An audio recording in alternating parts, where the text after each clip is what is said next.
حضرت عمر کے زمانے میں نا ایک نوجوان تھا، نیک تھا، مسجد جایا کرتا تھا رات کو. تو مسجد جا رہا تھا تو رستے میں ایک عورت نے دعوت گناہ دی. ابن عساکر نے اس کو لکھا ہے.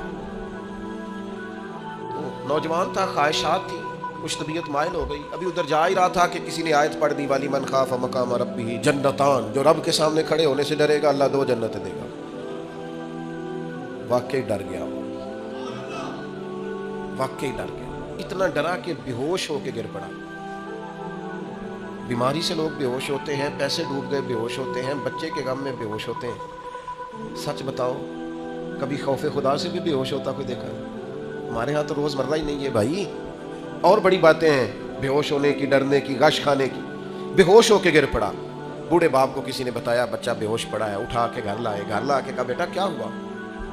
نوجوان ہے، چڑھتی جوانی ہے، پر پاکیزہ بڑی ہے. کہنے لگا ابا جی گناہ کی طرف چلا گیا تھا، پر میں نے آیت سن لی جو اللہ کے سامنے کھڑے ہونے سے ڈرے گا رب 2 جنتیں دے گا.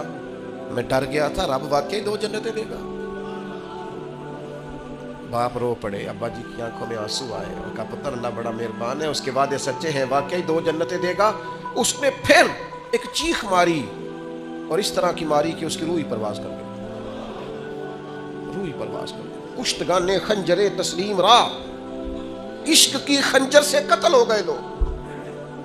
صبح حضرت عمر کو پتا چلا کہ انہوں نے تو رات جنازہ بھی پڑھ دیا، تدفین بھی کر دی. جناب عمر فرمانے لگے اتنا نیک نوجوان خوف خدا سے دنیا سے چلا گیا، مجھے کیوں نہیں بلایا میں جنازہ پڑھتا.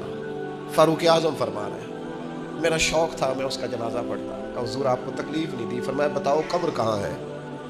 تے کامل پیر انہاں دے باہو قبر جنہ دی جیوے.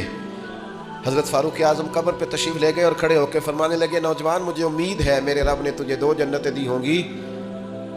ابن عساکر کھول کے دیکھو تاریخ بغداد میں کیا لکھا ہے.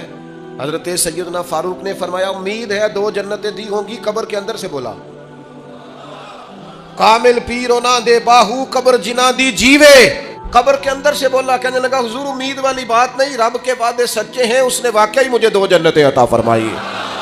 2 جنتیں دی ہیں، میں نے اپنے مالک کو راضی پایا.